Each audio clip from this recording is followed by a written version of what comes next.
Welcome to the final part 4 of my tutorial on how to solve a 5x5 Rubik's Cube Professor.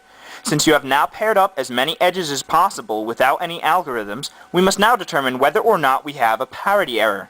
If you do not have a parity error, you will have a cube that looks like the one I am holding, where all of the edge pieces should be matched up properly, and you can therefore solve the cube exactly like a 3x3. However, the chances are very good that you will encounter a parity error when solving the cube, and so learning how to fix these errors is very important. You can tell that you have a parity error if you have 2 or less incomplete tread pieces with no remaining unmatched pairs. If you have 3 or more mixed up treads, you can keep on edge pairing until you have 2 or less, in which case you would recognize that you have a parity error, or until you have matched up every single edge piece and have a cube like this one. There are algorithms for every different parity case, however I assure you that it is possible to fix the edge parity errors with 2 algorithms, which is all I require you learn. Once you have done so and fixed all the parity errors, the cube is identical to a 3x3. Alright, so to start off, there are 3 main types of parity errors I'd like to discuss. The first one is a case where there is only that one middle edge piece that is flipped over. This is comparable to the case that we see in the 4x4 cube, where this edge piece has been flipped over and we need to correct it in order to complete the cross. So you should already know the algorithm I'm going to use in order to correct this error. However, I'm going to go through it step by step. We must first position that flipped edge piece on the top layer directly in front of us, as it is positioned here.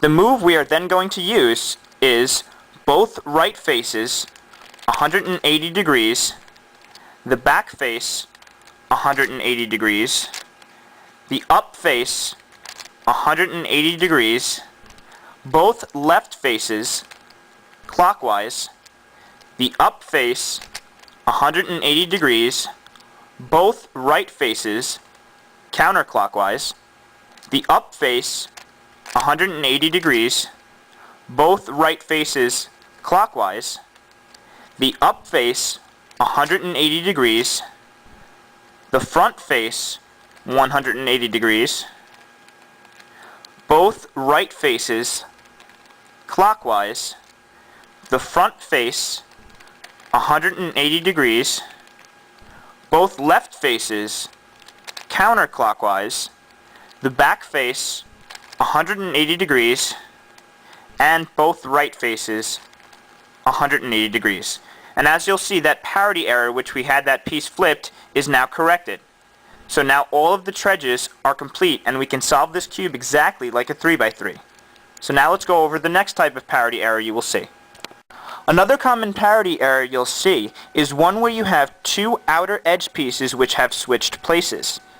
This outer red-white piece needs to come over here to complete the red-white tread, while this outer yellow-blue piece needs to go over there to complete the yellow-blue tread. In order to fix this parity error, you must first make sure that these 2 single outer edge pieces are on the same layer. If you have them on opposite or different layers like that, you need to first arrange them so that they are in the same layer before continuing. Once they are on the same layer, we want to position them on the top face all the way to the right of the tread pieces that they're on. So we want it to look just like that. We're then going to perform the following algorithm in order to correct the parity error.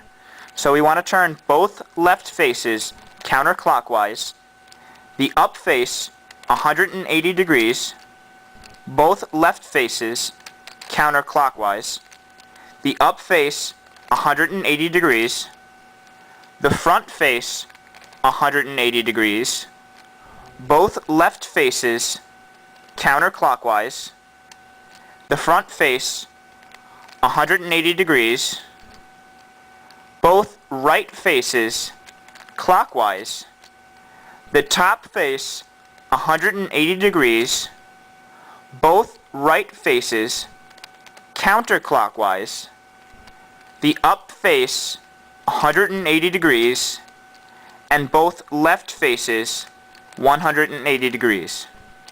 And as you'll see, that parity error in which these pieces had been swapped, that's now corrected, and this cube can be solved exactly like a 3x3. The last type of parity error you'll see is one where we basically have the previous two parity errors together, or even the same parity error 2 or more times, making what looks like a randomized, or sometimes what's referred to as a checkerboard pattern. This type of parity error is less common, but it's a little bit more involved. However, it can be corrected using only one algorithm, the one which I used for the previous parity case to swap those two outer edge pieces.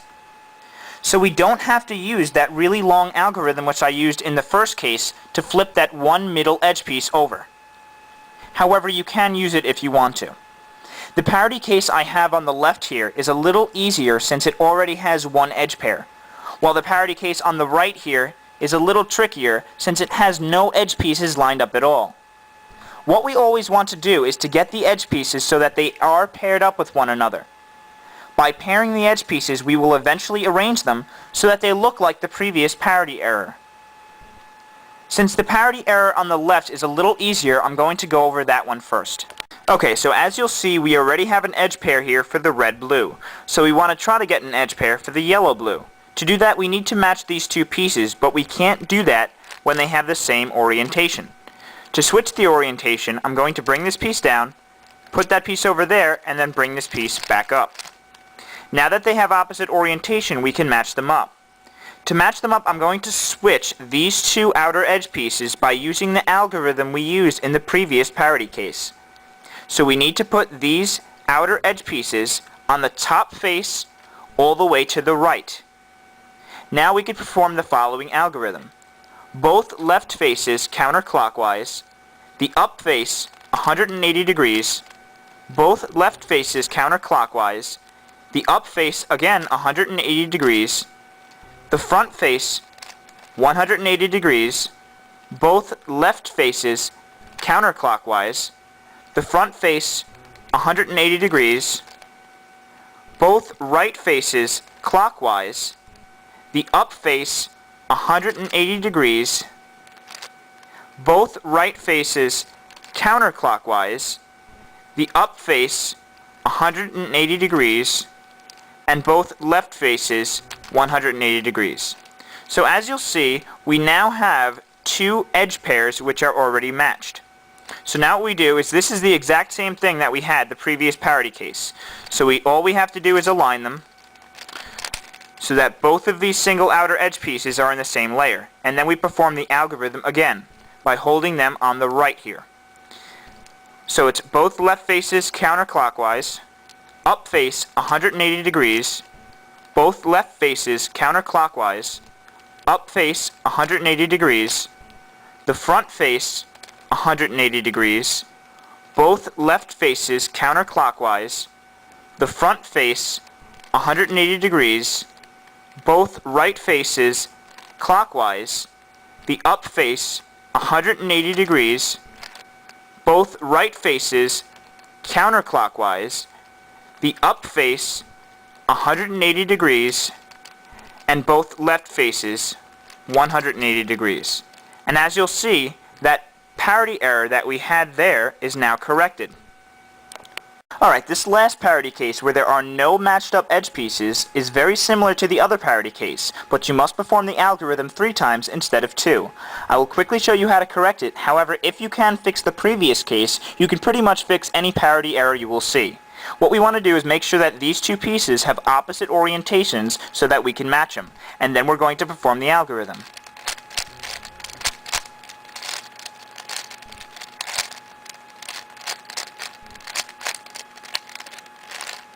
We then want to match these two pieces up by doing the same thing. So we put that piece all the way on the right on top.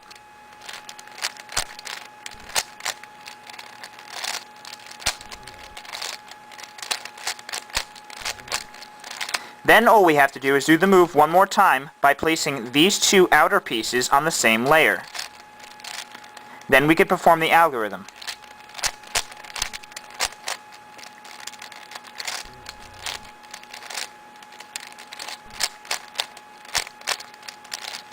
Alright, so now you'll see that the parity case has been fixed entirely. With those algorithms, you should now be able to correct any parity case you may see, allowing you to solve the cube exactly like a 3x3, just like I demonstrated in the 4x4 tutorial step 3. If you have any questions or problems, please comment on the video and I'll be glad to help you out. I hope you found the tutorial helpful and thanks for watching.